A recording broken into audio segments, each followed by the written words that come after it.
लग्नाचे दागिने म्हणजे श्रीमंत पेशवाई दागिने, नाशिकचे सुप्रसिद्ध सराफ मयूर अलंकार सराफ। ताज्या बातम्यांसाठी नाशिक न्यूजच्या YouTube चॅनलला सबस्क्राईब करा आणि बेल आयकॉनला प्रेस करा।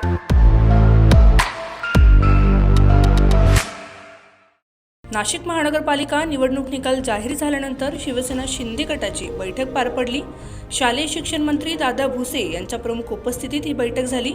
यावेळी मंत्री भुसेंनी माध्यमांना प्रतिक्रिया दिली। यावेळी जनतेने जो कौल दिला तो आम्हाला मान्य असून अजून काही जागांची आम्हाला अपेक्षा होती, असेही मंत्री दादा भुसे यांनी यावेळी माध्यमांना प्रतिक्रिया देताना सांगितले। नाशिक महानगरपालिकेच्या झालेल्या निवडणुकीमध्ये नाशिककरांच्या आशीर्वादाने 26 नगरसेवक नगरसेविका ताई शिवसेनेचे निवडून आलेले आहेत। त्या सर्वांचं अभिनंदन, त्यांना शुभेच्छा देण्यासाठी आज या ठिकाणी बैठक संपन्न झाली। जिथपर्यंत तुम्ही जो प्रश्न विचारला तर मला वाटतं की निश्चितपणे आणखी जास्तीचा आशीर्वाद आम्हाला नाशिककरांचे मिळतील अशी अपेक्षा होती। हरकत नाही, शेवटी जनता जनार्दनाने जो काही कौल देतात तो आपल्याला स्वीकारावा लागतो आणि त्या पद्धतीने पुढे मार्गक्रमण आपल्याला करावं लागतं।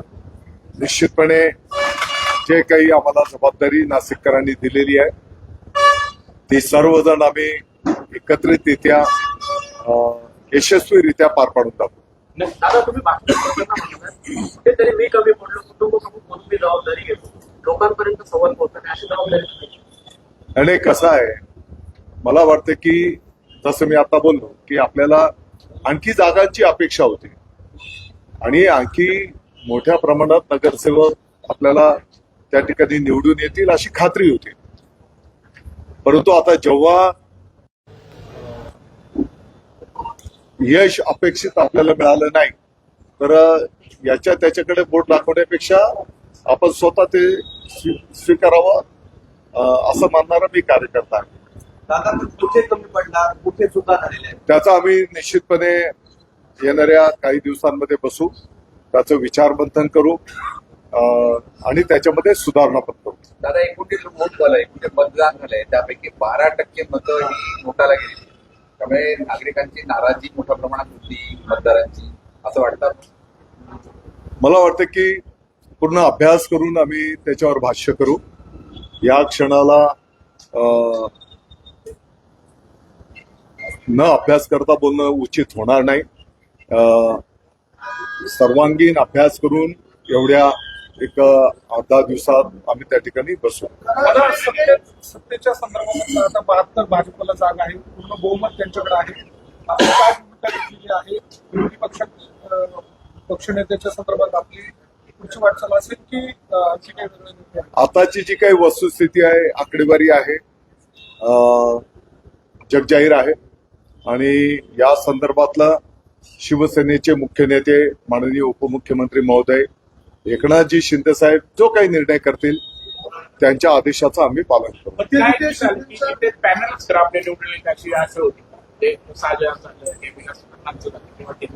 अशा ठिकाणी एकच फक्त निवडून आले, तुम्हाला काय वाटतंय, कशामुळे सगळं झालं? मी तेच बोलतो की यासाठी एक शांततेने बसून काय काय त्याला अँगल्स आहेत,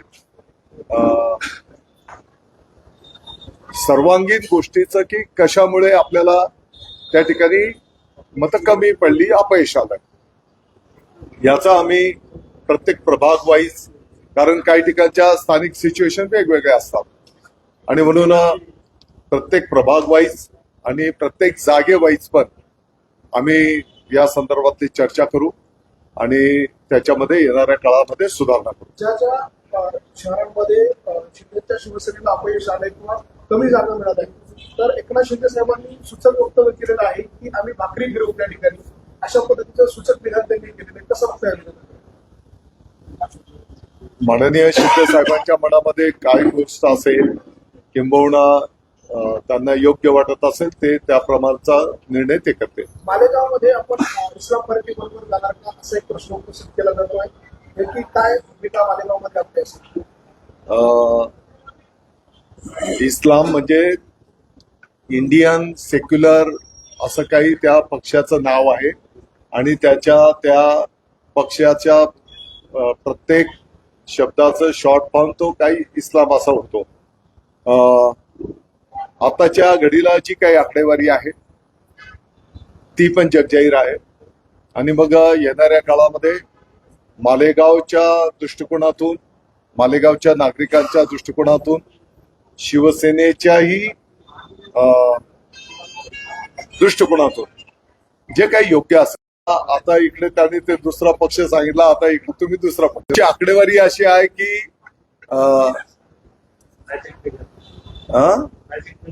मेजॉरिटी गाठण्याच्यासाठी जी काही आकडेवारी लागते, आता शिवसेना तिथे हा प्रमुख पक्ष म्हणून पुढे आलेला आहे.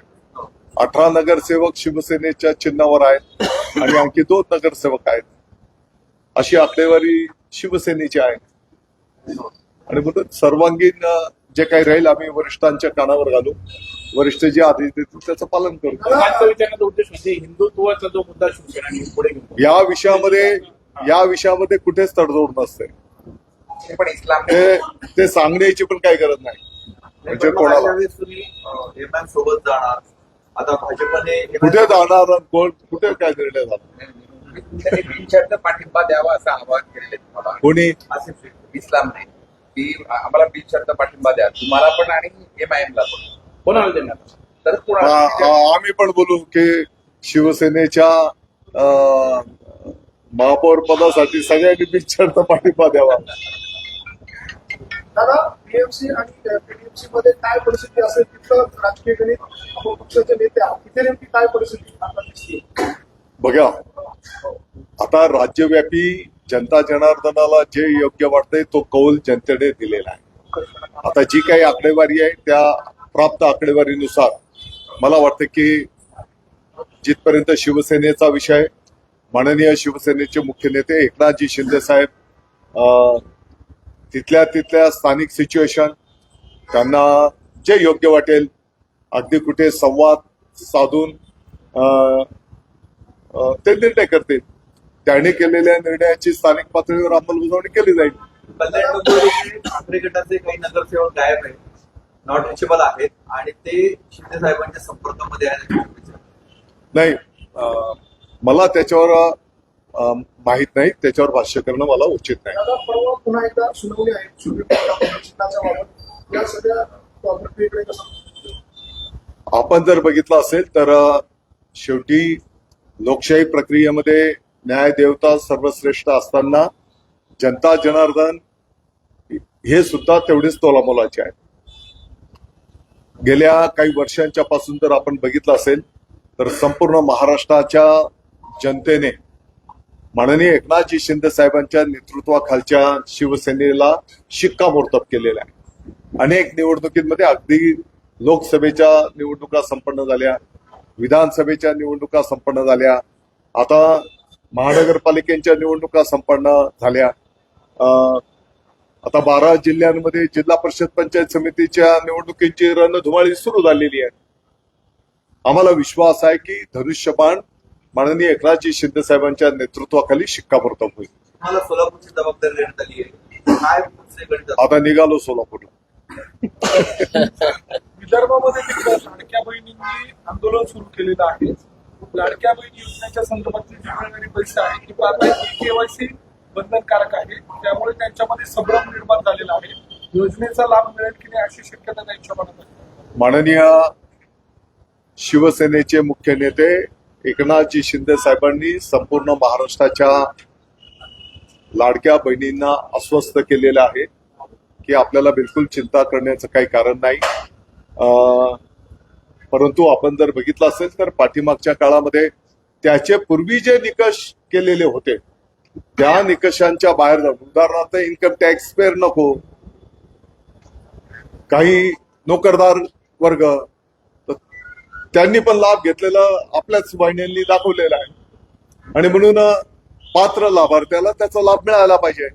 आणि म्हणून यासाठीची जी काही कार्यप्रणाली आहे ती कार्यान्वित करणं, मला वाटतं की बऱ्यापैकी भगिनींचं तर ई केवायसी संपन्न झालेलं आहे आणि म्हणून कोणाही बहिणीला चिंता करण्याचं काही कारण नाही. दादा, सुप्रीम नगरसेवकांबाबत अनेक प्रश्न उपस्थित केले जात आहेत. ज्यांना उमेदवारी दिली होती ते पराभूत झाले, ते आता पुन्हा नवीन करायला लागले की त्यांना स्वीकृत द्यावं आणि या सगळ्याची बाजू आणि यात सगळ्यात महत्वाचं म्हणजे घोडेबाजार होण्याची शक्यता आता जास्त वर्तवली जाते. ज्यांच्या जास्त जागा आहे तिथे घोडेबाजार होऊ शकतो अशी चर्चा आता शहरात आहे. जिथपर्यंत शिवसेनेचा विषय आहे, शिवसेनेमध्ये घोडे बाजाराचा प्रश्न निर्माण होत नाही.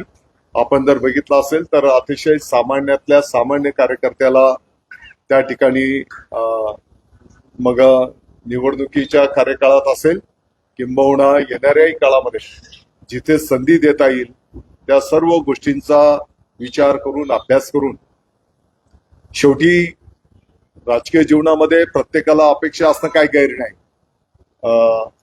निवडणुकीच्या काळामध्ये काही ठिकाणी अशा पद्धतीचं प्रत्येक पक्ष शब्दप्रयोग पण करतो की बाबा तुला थांबावं लागेल, तुला कुठेतरी संधी देऊ, मग पक्षाच्या माध्यमातून असेल किंवा राजकीय पदांच्या माध्यमातून असेल, ह्या रुटीन प्रक्रिया आहे आणि याच्यामध्ये घोडे बाजार वगैरे हा बिलकुल प्रश्न निर्माण होणार नाही. नाही दादा, मुळात प्रश्न असा आहे, आता निवडणुकीमध्ये जे पराभूत झालेले आहेत, पुन्हा एकदा स्वीकृत म्हणून सभागृहात येण्याच्या तयारीमध्ये आहे.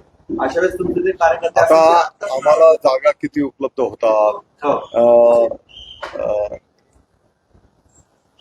तुम्ही जर म्हटलं तर पराभूत ती पण संख्या किती आहे का नाही, हे सगळं त्यातल्या त्यात ते निकष पण त्याचे आहेत स्वीकृतच्या संदर्भातले, ते सगळ्या गोष्टी आणि सगळ्यांना विश्वासात घेऊन आम्ही पुढे जाऊ.